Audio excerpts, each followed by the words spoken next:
CHAPTER I of The Giant Killer by Charlotte Maria Tucker. Recording in the public domain.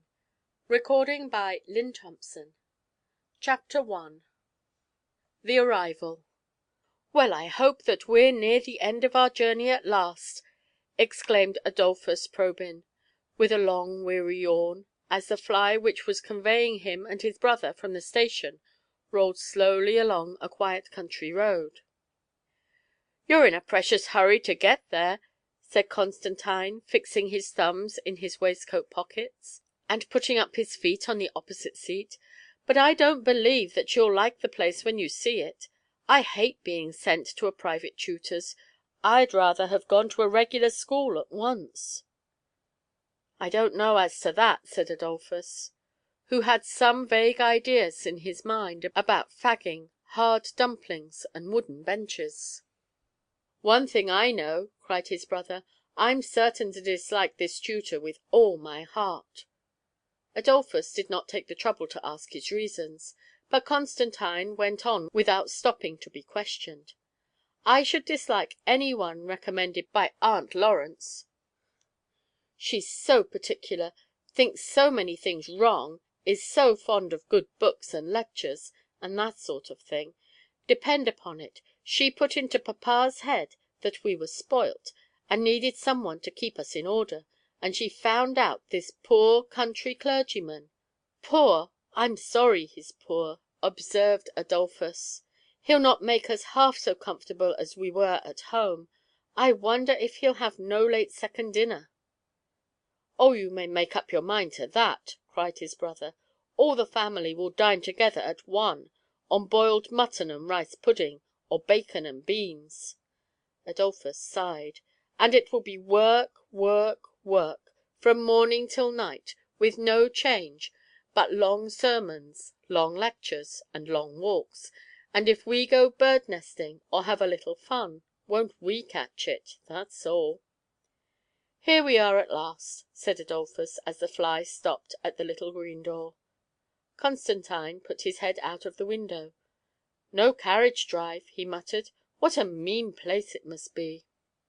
Scarcely had the coachman's pull at the bell broken the peaceful stillness of that quiet spot, when the green door was thrown wide open, and a boy of about 11 years of age appeared at it, with a broad smile of welcome on his face. "I'm so glad you've come. We've been waiting dinner for you.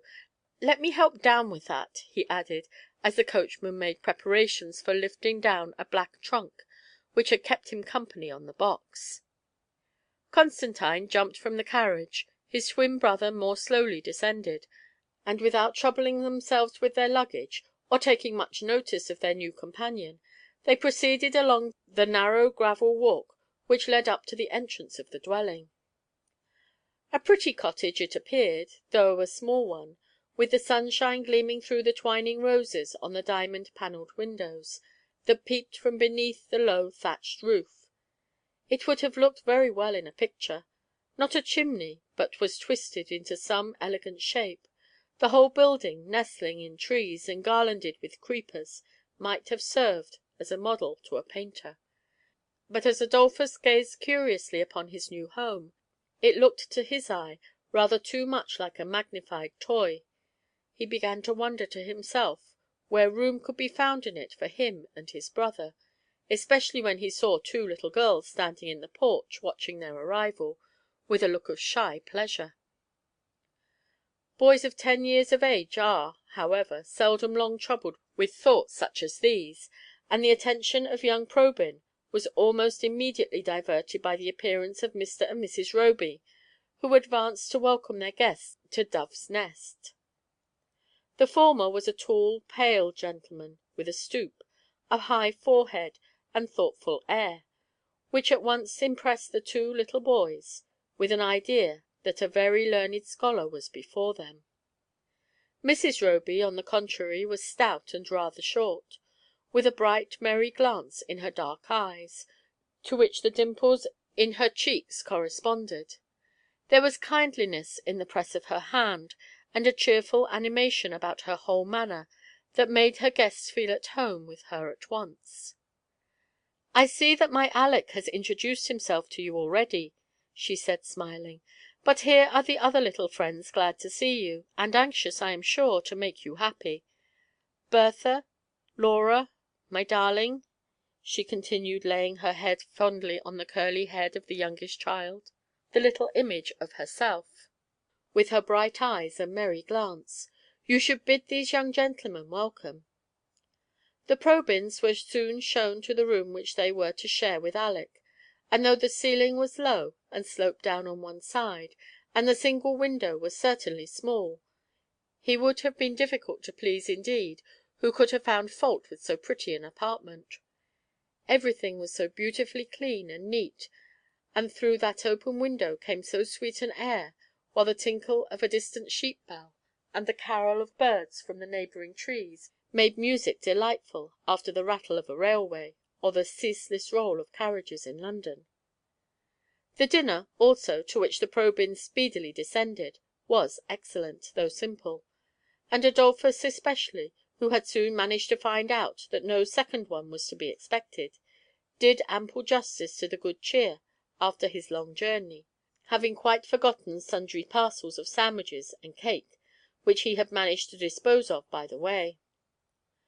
Being rather shy at first, and under the eye of Mr. Roby, the boys were upon their good behaviour, and everything went on very harmoniously. Laura had indeed to squeeze up very close to her mother to avoid the elbows of Constantine, and opened her merry eyes wider than usual when Adolphus, seeing that the plum tart was rapidly disappearing, thrust forward his plate for a second help before he had half finished his first. But no open notice was taken of either breach of good manners. This was not the time to find fault. Mr. Roby sat quiet and observant, and his two little daughters said little; but their mother led the conversation, in which Aleck joined freely, and before the dinner was over the Probyns were quite at their ease. "We shall have plenty of things to show you," said Aleck. "Papa has given us all a half holiday in honour of your arrival. There are my two rabbits, the black and the white one." "I like rabbit curry very much," interrupted Adolphus. "Oh, but you are not to eat them!" exclaimed little Laura in alarm, shocked at the idea of cooking her favourites. "And there is the garden," continued Aleck. "We have made two arches across the gravel walk, and such beautiful creepers are twined round them, and there is a famous bower at the end of it. We helped to pave it with pebbles ourselves." "And there's a cow!" cried Laura. "You shall see her milked." "Then we will have some syllabub, that we will!" exclaimed Adolphus. The little Robys looked at each other, and then glanced at their mother, in astonishment at such a bold and unusual proposal. The lady, somewhat to their surprise, gave a smiling consent, and poured out nearly a tumblerful of home–made wine in preparation for this unwonted treat. "This is not so bad," thought Constantine. "I dare say we shall have some fun here. I shall like to tease that prim puss Miss Bertha a little, who looks as though she considered it wrong to open her mouth. And we'll bring down Master Aleck a peg or two. He thinks himself mighty clever, I can see." "This is a great deal better than school," such were the reflections of Adolphus. "The master looks mild enough, the lady is the picture of good nature, and these people don't appear to be shabby, although they are certainly poor." Yes, Mr. Roby was poor.